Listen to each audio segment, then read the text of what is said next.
Hi friends, welcome to Indhu's kitchen. இன்னைக்கு நம்மளோட கிச்சன்ல ரொம்ப டேஸ்டான மீன் குழம்பு எப்படி செய்யறதுன்னு பார்க்கலாம். இந்த குழம்பு செய்யறதுக்காக நான் இன்னைக்கு 1/2 கிலோ அளவு மத்தி மீன் எடுத்து வச்சிருக்கேன். அதை நல்லா க்ளீன் பண்ணி வச்சிருக்கேன். மத்தி மீனுக்கு பதிலா உங்களுக்கு விருப்பமான மீன் கூட நீங்க யூஸ் பண்ணிக்கலாம். அடுத்து நம்ம புளி ஊற வச்சுக்கலாம். அதுக்காக ஒரு பவுல்ல பெரிய எலுமிச்சம்பழ அளவு புளி சேர்த்துட்டு இதுல ஒரு 2 கப் அளவு தண்ணி சேர்த்து ஊற வச்சுக்கோங்க. இது ஊறட்டும். இப்போ ஒரு மண் சட்டியில் 1 டேபிள் ஸ்பூன் நல்லெண்ணெய் சூடுபடுத்திட்டு இதில் ஒரு 10 சின்ன வெங்காயத்தை முழுசாவே சேர்த்துக்கலாம். வெங்காயத்தை 2லேருந்து 3 நிமிஷத்துக்கு ஸ்டவ்வை மீடியம் ஹீட்டில் வச்சுட்டு வதக்கி விட்டுக்கோங்க.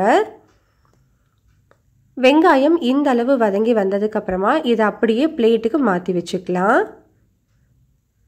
இப்போ அதே சட்டியில் 2 மீடியம் சைஸ் தக்காளி சேர்த்துக்கோங்க. முழுசாவே சேர்த்துக்கோங்க.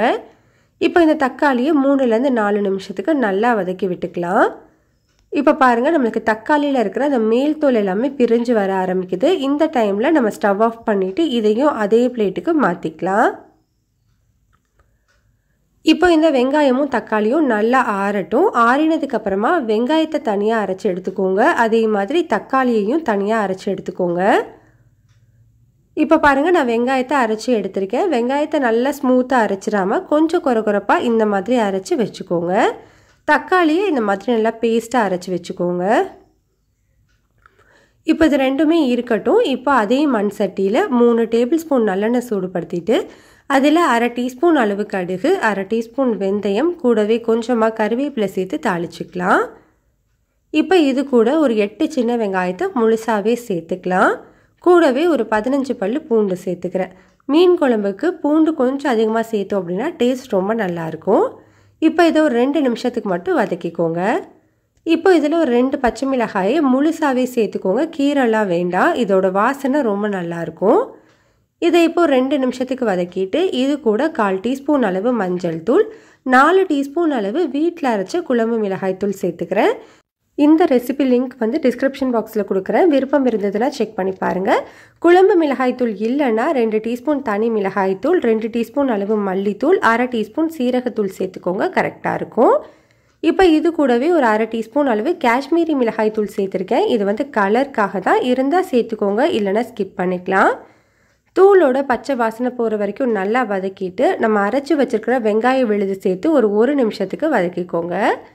அதுக்கப்புறமா நம்ம அரைச்சி வச்சுருக்கிற தக்காளி விழுதையும் சேர்த்துட்டு 2-3 நிமிஷத்துக்கு நல்லா வதக்கி விட்டுக்கலாம். இப்போ நமக்கு மசாலா எல்லாமே நல்லா ஒன்று சேர்ந்து வந்ததுக்கப்புறமா நம்ம புளி ஊற வச்சுருந்தோம் இல்லையா, அதை கரைச்சி புளி தண்ணி மட்டும் சேர்த்துட்டு நல்லா மிக்ஸ் பண்ணி விட்டுக்கோங்க. இப்போது இந்த குழம்புக்கு தேவையான அளவு உப்பு, ஒரு டேபிள் ஸ்பூன் அளவு கல்லுப்பு சேர்த்து நல்லா கலந்து விட்டுக்கலாம். இப்போது ஸ்டவ்வை மீடியம் ஹீட்டில் வச்சுட்டு இது ஒரு 5 நிமிஷத்துக்கு நல்லா கொதிக்க வச்சுக்கோங்க. இப்போ பாருங்கள், குழம்பு ஒரு 5 நிமிஷமாக கொதிச்சிட்ருக்கு. குழம்பு நல்லாவே திக்காக இருக்குது பாருங்கள். இந்த அளவுக்கு நல்லா திக்காக வந்ததுக்கப்புறமா நம்ம மீன் சேர்த்துக்கலாம். ஸ்டவ்வை லோ ஹீட்டில் வச்சுக்கோங்க. லோ ஹீட்டில் வச்சதுக்கப்புறமா மீனை ஒன்றா சேர்த்துக்கோங்க. அப்போ தான் மீன் உடையாமல் இருக்கும்.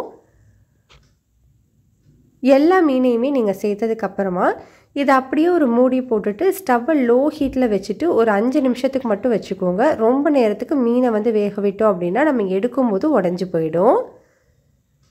இப்போ ஒரு 5 நிமிஷத்தில் பார்த்தோம் அப்படின்னா நம்மளுக்கு மீன் நல்லாவே வெந்து வந்திருக்கு. இந்த டைமில் இதில் கொஞ்சமாக கருவேப்பிலை மட்டும் சேர்த்துட்டு ஸ்டவ் ஆஃப் பண்ணிக்கலாம். அவ்வளோதான், நம்மளுக்கு டேஸ்டான மீன் குழம்பு ரெடி ஆகிடுச்சு. ட்ரை பண்ணி பாருங்கள், ரொம்பவே நல்லாயிருக்கும்.